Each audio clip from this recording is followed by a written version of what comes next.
नमस्कार दोस्तों, happy life में आप सभी का स्वागत है।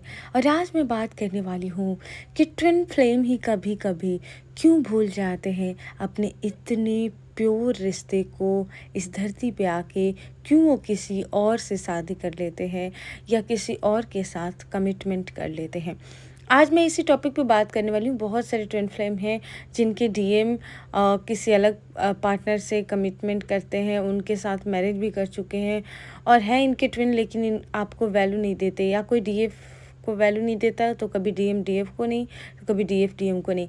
ऐसा क्या कारण होता है? तो पहला कारण ये होता है कि सोल कॉन्ट्रैक्ट क्या होता है, मैं पहले आप लोगों को समझाना चाहती हूँ। सोल कॉन्ट्रैक्ट ये होता है कि मान लो अभी आपको इस जन्म में मैंने आपसे कोई प्यार का नाटक कर लिया, अपना टाइम पास, जैसे सिंपल वर्ड में आप लोग समझ लो, टाइम पास किया मैंने आपके साथ 2 सालों तक। आपसे प्यार नहीं किया लेकिन आपका टाइम मतलब वेस्ट किया। आपने पूरा दिल से मुझे चाहा, आपने पूरी दिल से मुझे चाहा, बहुत प्यार किया, और मैंने क्या झूठी कमिटमेंट दी आपको, और 2 साल तक आपके साथ मैंने पूरा बिताया। इस कंडीशन में क्या होता है ना कि इसी को कहते हैं सोल कॉन्ट्रैक्ट। अब आपके उस कॉन्ट्रैक्ट में शामिल हो गया कि वो भी इंसान आपको इस जन्म में नहीं तो किसी ना किसी जन्म में आपको आपकी लाइफ में 2 इयर्स के लिए आएगा, और उसमें आप उससे सच्चा वाला प्यार करोगे और वो आपसे वहीं आपका 2 साल उसी तरह फेक की तरह आपको दिखाकर बर्बाद कर देगा। इसी को कहते हैं सोल कॉन्ट्रैक्ट। तो कभी कभी क्या होता है ना कि ट्विन फ्लेम भी ऐसा कर्मा क्रिएट कर लिए होते हैं अपने किसी पास्ट जन्म में, या किसी जन्म में क्रिएट कर लेते हैं, और ये सोल कॉन्ट्रैक्ट उनको हर हाल में पूरा करना पड़ता है क्योंकि कर्मा से तो कोई नहीं बच सकता है। तो ये उनको अपना सोल कॉन्ट्रैक्ट पूरा ही करना पड़ता है।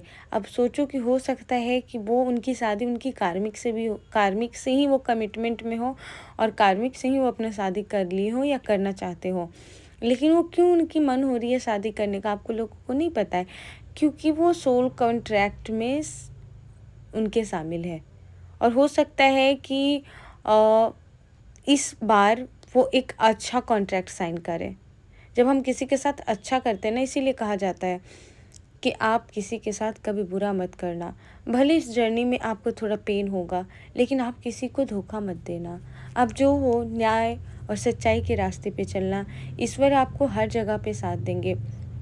तो अगर आपकी डीएम किसी दूसरे थर्ड पार्टी के साथ है और आप पूरी तरह से कंफर्म हो कि वो ट्विन फ्लेम है, आपके ही काउंटर सोल है, तो आपको ये भी समझना होगा वहाँ पे कि कुछ ना कुछ उसने अपनी सोल कॉन्ट्रैक्ट साइन की है, जिसका वजह है जो वो उतना दिन वो रहेगा ही रहेगा। वो अपने सोल कॉन्ट्रैक्ट के हिसाब से उतना साल उसके साथ उसको रहना पड़ेगा, फिर आपके पास ही वापस लौट के आएगा, क्योंकि जो आपका है वो कहीं नहीं जाने वाला है। अगर रियल में कोई आपका ट्विन है और आपने ईमानदारी के साथ उसके साथ निभाया है, तो यूनिवर्स आपसे कभी छीनेगा नहीं। क्योंकि देखो, यूनिवर्स को पता है, बहुत मायने रखता है कि आपकी नीयत क्या है। अगर आप पूरी दिल से किसी को चाहते हो ना, तो पूरी कायनात फिर उससे मिलाने की आपको कोशिश करने लगती है। ये वाला डायलॉग तो आपने सुना होगा। तो अगर आप एक फैथ के साथ, यानी एक विश्वास के साथ आप अपने ट्विन को पाना चाहते हो, और आपने यूनिवर्स पे पूरी दिल से बिलीव कर ली है, आपने अपने आराध्य शिव शक्ति पे पूरी तरह से दिल से भरोसा करते हो कि हमारे ईश्वर हमको हमारी जर्नी तक सही से पहुंचाएंगे, हमारे ट्विन भी अवेकन्ड होंगे, बैलेंस हो जाएंगे, और हम लोगों का प्यार बहुत ही सुंदर हो जाएगा। तो आप समझो कि यूनिवर्स आपके साथ एक ना एक दिन ऐसा करेगा कि वो सब जगह से आप दोनों का जो सोल कॉन्ट्रैक्ट है वो ख़त्म होगा, यानी जो भी थर्ड पार्टी है वो सारा ख़त्म होगा, और आप दोनों एक दूसरे के साथ फाइनल यूनियन में आओगे, और फिर हो सकता है आपकी मैरिज भी हो जाए और आप लोग खुशी खुशी रहोगे। तो आप इसके लिए भी ग्रेटिट्यूड रहो, कृतज्ञ रहो कि क्या पता सच में वो अपना सोल कॉन्ट्रैक्ट पूरा कर रहा है। वो सोल कॉन्ट्रैक्ट पूरा ख़त्म, मतलब ख़त्म होते ही वो आपके पास ही लौट के आएंगे, अगर आपके रियल में ट्विन फ्लेम होंगे। क्योंकि देखो, हम लोग जो ट्विन फ्लेम का मतलब समझते हैं ना, वो मतलब नहीं है। ट्विन फ्लेम में सेपरेशन अगर आता है तो मैक्सिमम चांस है कि सेपरेशन में भी वो दोनों में प्रेम रहता है। अगर सेपरेशन में आपके प्रेम, आपके ट्विन को एकदम आपसे प्यार, मजबूरी में मान लो कि वो रहना नहीं चाहते किसी पार्टनर के, और ऐसा कुछ मजबूरी है कि बन गई है, या पेरेंट्स के दबाव में आकर या किसी न किसी थ्रू वो उनका रिश्ता बन गया है, तो वहाँ पे सोचो कि वो सोल कॉन्ट्रैक्ट कर रहे हैं। अगर मजबूरी में आपकी डीएम की शादी हुई हो या उनको कुछ ऐसी परिस्थिति आ गई हो, तो वहाँ पे आप लोग समझ जाना कि ये सोल कॉन्ट्रैक्ट है और वो वापस आएंगे ही। लेकिन ये प्लीज़ आप लोग इसका ध्यान रखना कि वो मैं रियल ट्विन फ्लेम के बारे में बोल रही हूँ। आपको ये पता करना, बहुत सारे लोग क्या कर रहे हैं कि डीएम को मान लेते हैं कि वो मल्टीपल रिश्ते में रहना उनका काम है डीएम तो, लेकिन ये डीएम का बिल्कुल ये डीएम का तरीका नहीं है, ना ही डीएफ की तरीका है कि आप अलग अलग रिश्तों में रहो और फिर आप अपने ट्विन के पास जाओ और आपको लगे कि अब फाइनल मेरा ट्विन मिल चुका है। ये ट्विन फ्लेम कोई एक्सपेरिमेंट वाला रिश्ता नहीं है कि आप इसके साथ एक्सपेरिमेंट करो, इसके साथ एक्सपेरिमेंट करो।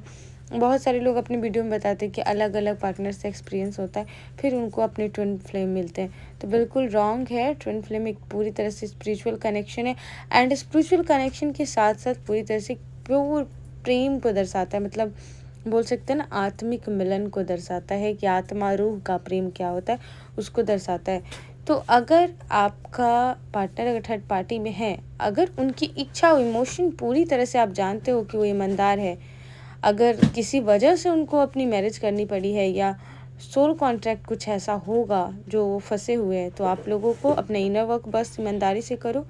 वो अपना सोल कॉन्ट्रैक्ट पूरा करेंगे, वो फीमेल हो या मेल हो, अपना सोल कॉन्ट्रैक्ट पूरा करेंगे और वापस आपकी लाइफ में आएंगी और एक हैप्पी आप लोगों की यूनियन होगी, हैप्पी वाला। आज की वीडियो में बस इतना ही। आई होप आप लोगों को ये वीडियो अच्छा लगा होगा, हेल्पफुल लगा होगा।